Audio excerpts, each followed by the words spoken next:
YouTube તરફથી તમને આ ગઈ રાતે કે કદાચ સવારે આ રીતનો એક ઈમેલ આવ્યો છે જેની અંદર લખેલું છે action requested stand out for potentially more earning opportunities. તો આ ઈમેલ છે ને એમને જ આવ્યો છે જેમની ચેનલ મોનેટાઇઝ છે।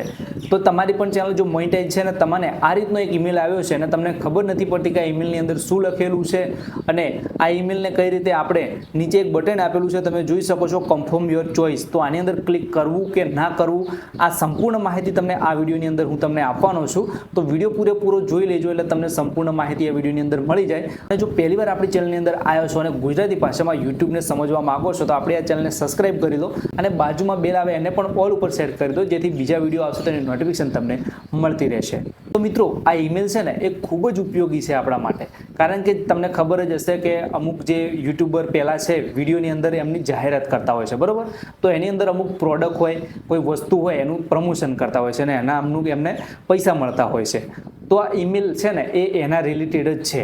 તો હવે શું થશે કે જે પણ એડવર્ટાઇઝર છે મતલબ જે બ્રાન્ડ છે એ ડાયરેક્ટ આપણી ચેનલની અંદર પ્રમોશન આપી શકશે, એટલે કે એમનું કોઈ પ્રોડક્ટ છે, કોઈ વસ્તુ છે તો એનું પ્રમોશન આપણી ચેનલની અંદર ડાયરેક્ટ કરાવી શકશે। પણ આ જે બ્રાન્ડ છે ને એમને ખબર નથી હોતી કે આપણી ચેનલની અંદર કેટલા વ્યૂઝ આવે છે, કઈ રીતની લાઇક આવે છે, કેવી કોમેન્ટ આવે છે અને ખાસ કે કયા ઉંમરના લોકો આપણા વિડીયો જુએ છે ને એ એમને જાણવું હોય છે। તો એ જાણી જાય ને તો પછી એમનું જે પ્રોડક્ટ હોય એમને વેચવામાં સરળતા રહે, એટલે કે આપણી ચેનલની અંદર એમને બતાવ્યું હોય જો જાહેરાત તો એમને સફળ થશે કે ના સફળ થાય એનો એમને ખ્યાલ આવે। તો આ ઈમેલ છે ને કંઈક આ રિલેટેડ જ છે। તો જુઓ આ ઈમેલની અંદર એવું લખેલું છે, તમને હું સરળ ભાષામાં સમજાવી દઉં।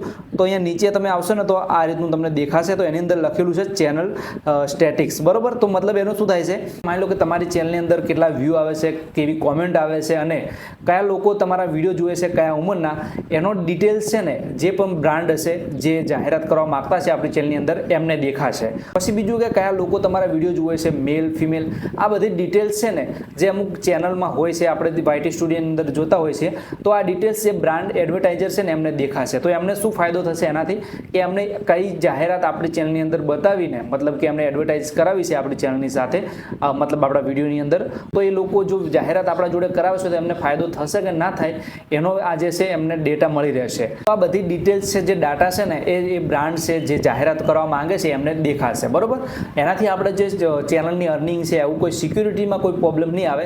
તો એના માટે તમારે શું કરવું પડશે, જુઓ કન્ફર્મ યોર ચોઇસ આ બટન નીચે હશે તો એની ઉપર તમારે ક્લિક કરવાનું છે। ત્યાર પછી તમારે અહીંયા ટિક કરી અને કન્ફર્મ કરી દેશો એટલે પછી તમારો ડેટા છે ને એ જે જાહેરાત કરવા માંગતા લોકો પાસે જે બ્રાન્ડ છે એમને દેખાશે।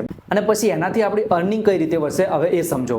તો માની લો કે કોઈ બ્રાન્ડ છે એમને આપણા વિડીયોની અંદર જાહેરાત કરાવી છે તો એ લોકો આપણો કોન્ટેક્ટ કરશે અને પછી આપણે એમનું જે પ્રમોશન આપણા વિડીયોની અંદર કરશું તો પછી એની જે અર્નિંગ છે એ આપણને મળશે। તો આ રીતે આપણે જો વિડીયોથી જે આપણી અર્નિંગ થાય છે ને એમાં થોડો ઘણો વધારો થઈ શકે છે। આ રીતનો ઈમેલ કહેવા માંગે છે। તો જો તમારે પણ આને ટિક કરવું હોય ને તો કરી શકો છો, એવું ફરજિયાત નથી, જો તમારે કરવું હોય તો જ કરી શકો છો। પણ મારું માનો તો જો તમારી ચેનલ મોનેટાઇઝ છે ને તમને આ રીતનો ઈમેલ આવે છે ને તો એને કરી જ દેજો ટિક, જેથી કોઈ ભવિષ્યમાં કોઈ એવું બ્રાન્ડ છે જે તમારી ચેનલ ઉપર જો જાહેરાત કરવા માંગતો હોય તો તમે થોડી એક્સ્ટ્રા કમાણી ત્યાંથી કરી શકો છો। બાકી જો તમને હજુ સમજણ ના પડી હોય ઈમેલની અંદર તો તમે કોમેન્ટની અંદર પૂછી શકો છો, તો હું તમને હજુ વધુ રીતે સારી રીતે સમજાવી દઈશ, બરાબર? તો આશા રાખીએ છીએ કે આજનો વિડીયો તમને પસંદ આવ્યો છે। વિડીયો પસંદ આવ્યો તો લાઈક કરો, ચેનલને સબસ્ક્રાઇબ નથી કરી ચેનલને સબસ્ક્રાઇબ કરી દો। મળીશું જલ્દીથી નવા વિડીયો સાથે। જય માતાજી।